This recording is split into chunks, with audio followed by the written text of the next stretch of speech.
that generates money. But you don't do marketing. What do you do? I hold the camera. Okay.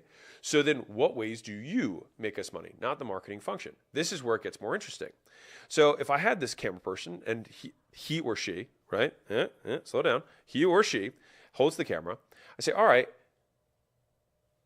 what does bad camera work do?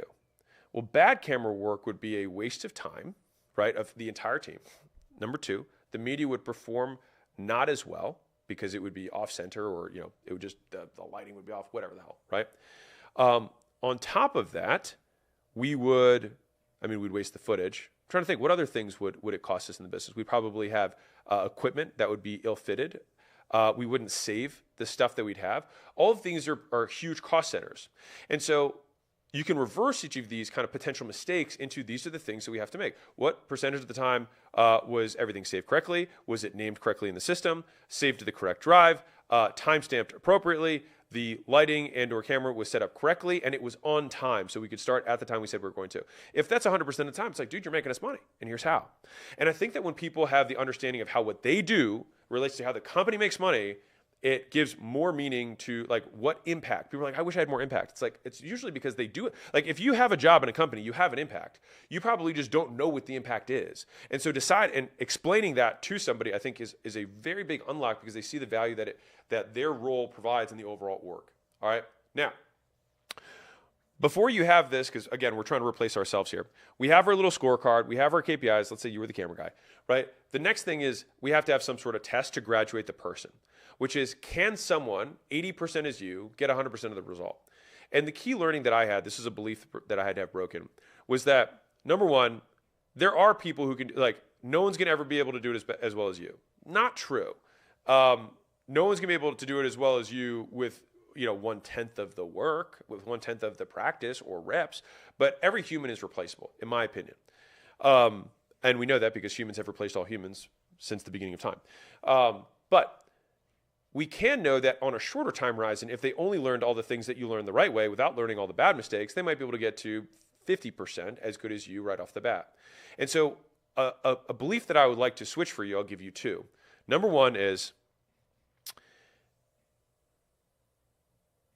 if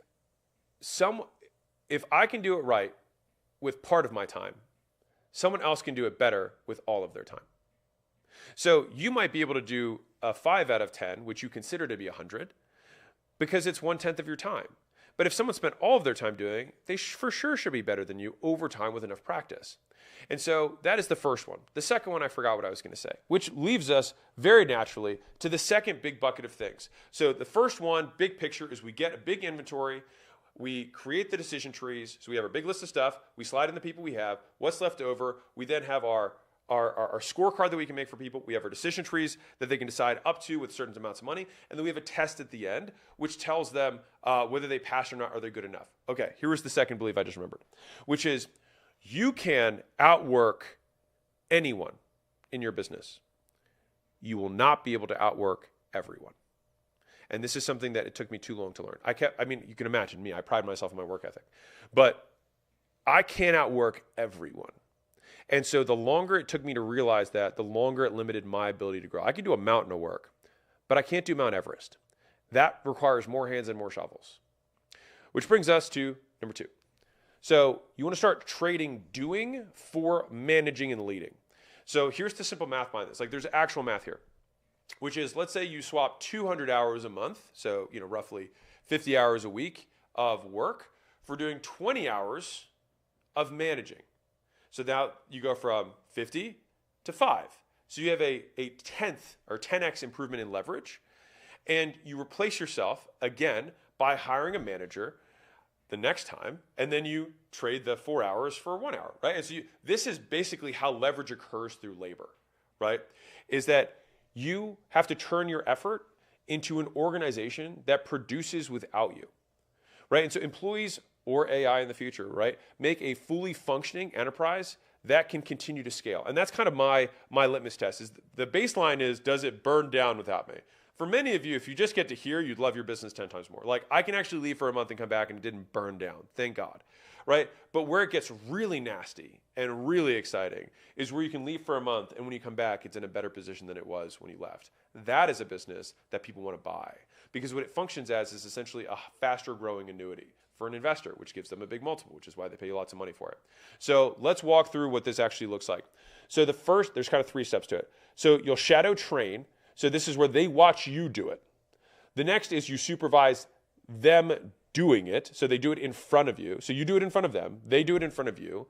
And then after that, you kind of just support their independence, and you're available but not involved. So it's like, I'm fully available. You can hit me up whenever you need anything.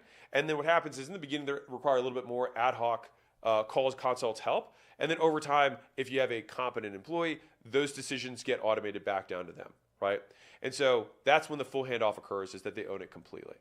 And again, initially, I'm cool with 80%, sometimes 60% as good, as long as I have a clear path to them getting better. And I'll give you a little pro tip. I used to measure employees by how well they started. I measure employees today on how fast they improve. Because if you look at 2 employees, right, let's say somebody starts here and someone starts here. If this person's flat and this person's like this, I know that in 3 months, 6 months, this guy's going to pass this guy. But then what happens in another 6 months, right? And so sometimes it's worth taking someone who's a little bit less experienced or has fewer inherent skills because they didn't have as much time, because they're able to learn faster. And so intelligence, I measure as rate of learning. And so I will rather have a more intelligent employee who learns faster than a more experienced employee who learns slower. Just something that I've learned. And it depends on the role, obviously. But I would say that I've had a big shift in terms of how I think about talent. Now, the goal here is that we want to move from doing the work. This is the big picture of point 2.